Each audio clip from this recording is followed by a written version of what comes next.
5.3 start करनी है ना हमने। चलो, today we will discuss exterior angle theorem. ठीक है, उसी पे आपकी ये एक्सरसाइज बेस्ड है 5.3। ठीक है, so write down today's topic is exterior angle theorem. पहले इस थ्योरम को अंडरस्टैंड करेंगे हम, उसके बाद फिर हम इस पे क्वेश्चंस ट्राई करेंगे। ठीक है, first of all what is exterior angle theorem. आपको क्या करना है, सबसे पहले एक ट्राइंगल ड्रा करनी है। Suppose this triangle is ABC। ठीक है, और फिर क्या करना है, आपको कोई एक साइड प्रोड्यूस करनी है। सपोज अगर हम BC को प्रोड्यूस करते हैं, ठीक है, to this point P suppose, clear. अब इस साइड को प्रोड्यूस करने से आपको एक एक्सटीरियर एंगल ये बन रहा है, ये वाला। ठीक है, ये वाले इंटीरियर एंगल्स हैं, these angles are called interior angles. लेकिन साइड को प्रोड्यूस करने से आपको ये एंगल जो बन रहा है, इस एंगल को बोलते हैं एक्सटीरियर एंगल। क्या बोलते हैं इसको? Exterior angle, clear.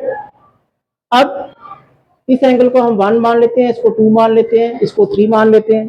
ठीक है, अब एक्सटीरियर एंगल थ्योरम क्या कहती है कि जो एक्सटीरियर एंगल आपका बना है वो किसके इक्वल होगा? Sum of the two interior opposite angles. इस एंगल के अपोजिट जो इंटीरियर एंगल्स होंगे उनके सम के बराबर होगा, उनके सम के बराबर होगा। आई बात समझ? तो एक्सटीरियर एंगल थ्योरम क्या कहती है? एक्सटीरियर एंगल, इस एंगल का हम नाम रख देते हैं 4, जो बाहर बना है। तो एक्सटीरियर एंगल 4 किसके इक्वल होगा? इसके अपोजिट कौन कौन से एंगल्स हैं? 1 और 2, एंगल 1 प्लस एंगल 2।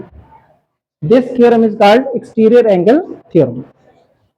क्लियर हो गया सबको ये? अब इसमें हम ये एक्सरसाइज स्टार्ट करते हैं 5.3। मैं इसका पहला क्वेश्चन ले रहा हूं, ध्यान से इसको देखो। Exercise 5.3 question number 1। सबसे पहले आपने इसकी डायग्राम कंस्ट्रक्ट करनी है। डायग्राम किस तरह से, इसमें दिया भी हुआ है, फिगर नंबर 5.49 है इसकी।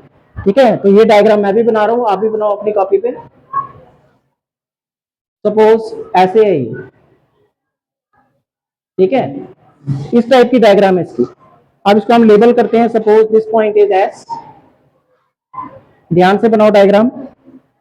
This point is given to be P, this point is here, ये पॉइंट T है आपका, और ये पॉइंट जो है, this point is Q and this point is R। ठीक है, अब इसमें क्या क्या दिया हुआ है आपको? ये एंगल दिया हुआ है 135 डिग्री, और ये वाला एंगल दिया हुआ है 110 डिग्री। ठीक है, ये आपको गिवन है। अब आपने क्या फाइंड करना है? सबसे पहले आप इसका गिवन लिखो, राइट डाउन। गिवन में क्या लिखना है आपने? Sides QP and RQ, sides QP and RQ, ये वाली साइड्स QP एंड कौन सी साइड? RQ। ठीक है, आर प्रोड्यूस्ड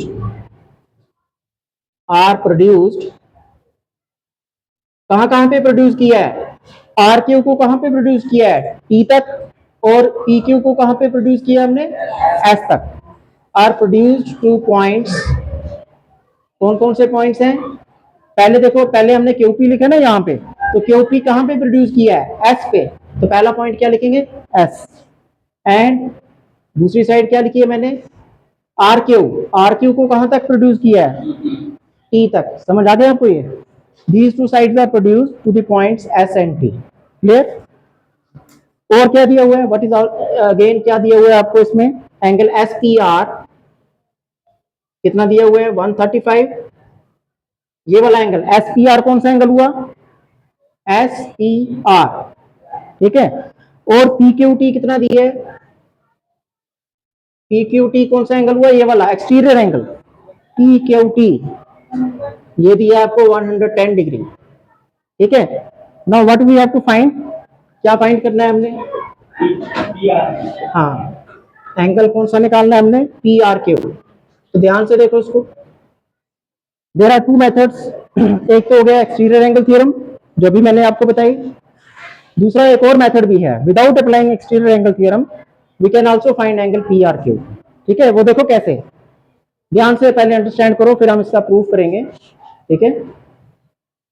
आपको पता है linear pair, you know what is linear pair, sum of the angles is 180 degree. अब देखो ये आपकी स्ट्रेट लाइन है, ठीक है, ये एंगल 135 है, तो इन दोनों का सम कितना होगा 180, वहां से ये एंगल निकल जाएगा, निकलेगा ना, ये एंगल 1 मान लेते हैं सपोज। इसी तरह से अगर ये 110 है तो ये एंगल 2 भी निकल जाएगा, again by linear pair, again by linear pair. अब हमने कौन सा एंगल निकालना है, पी आर क्यू, तो ये एंगल अपने आप निकल जाएगा बाय एंगल सम प्रॉपर्टी, ये एंगल ऑलरेडी निकला, ये एंगल ऑलरेडी निकला हुआ है, तो ये एंगल भी निकल जाएगा। So without applying exterior angle theorem we can find this angle P R Q, ठीक है। तो देखो हम इसको कैसे फाइंड करते हैं, बाद में मैं आपको एक्सटीरियर एंगल थ्योरम कैसे अप्लाई करते हैं वो भी बता दूंगा, ठीक है। पहले आप यहां पे देखो, बाय लीनियर पेयर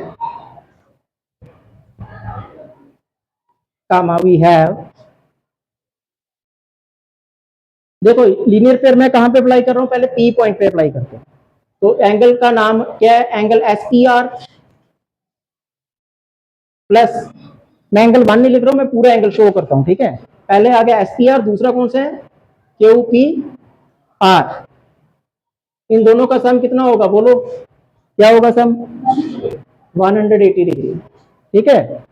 अब यहां पे वैल्यू पुट करेंगे हम, एंगल एस पी आर वो कितना दिया हुआ है 135 degree, plus angle Q P R को ऐसे रखेंगे हम, इज इक्वल टू कितना हो गया, तो यहां से एंगल क्यू पी आर निकलेगा, क्या आएगा बोलो, क्यू पी आर किसके इक्वल हो जाएगा 180 डिग्री माइनस 135, तो कितना आ जाएगा, ये माइनस करेंगे 45, हाँ 45, वेरी गुड, ये आ गया आपका angle Q P R.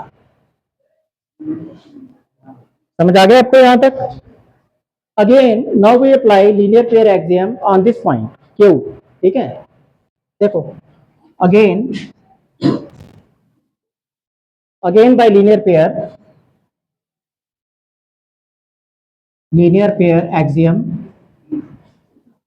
Axiom क्या होती है बताया मैंने आपको, एक तरह से ये फार्मूला होता है, ठीक है। बोलो क्या आएगा इस पॉइंट पे ये कौन सा एंगल है, इसको हम क्या पढ़, कैसे हम रीड करेंगे इस एंगल को, पी क्यू पी क्यू, जो एंगल आपने लेना है वो मिडिल में आना चाहिए, वो किस में आना चाहिए, मिडिल में आना चाहिए। तो क्या एंगल बनेगा ये बोलो, P Q P plus angle 2 को हम कैसे लिख सकते हैं, पी क्यू आर या आर क्यू पी, ठीक है, एंगल पी क्यू आर, इसका सम कितना आ जाएगा, ठीक है। अब बोलो इसकी वैल्यू पुट करेंगे हम, पी क्यू पी कितना दिया हुआ है, पी क्यू आर को ऐसे रखते हैं इज इक्वल टू 180 डिग्री, तो यहां से पी क्यू आर निकलेगा, क्या आएगा बोलो, पी क्यू आर किसके इक्वल आ जाएगा 180 डिग्री माइनस 110, 70 डिग्री, 70 आ गया ना ये, तो अब जो एंगल हमने फाइंड करना है वो आसानी से निकल जाएगा, ये वाला एंगल, ठीक है। देखो देयरफॉर बाय एंगल सम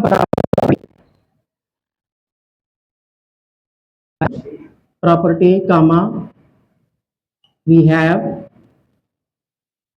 अब हम इनके एंगल्स के हम नाम रख देंगे एंगल 1 2 और 3, ठीक है, ताकि हमें लिखने में आसानी हो जाए। क्या आएगा angle 1 plus angle 2 plus angle 3 equal to क्या आएगा 180 डिग्री।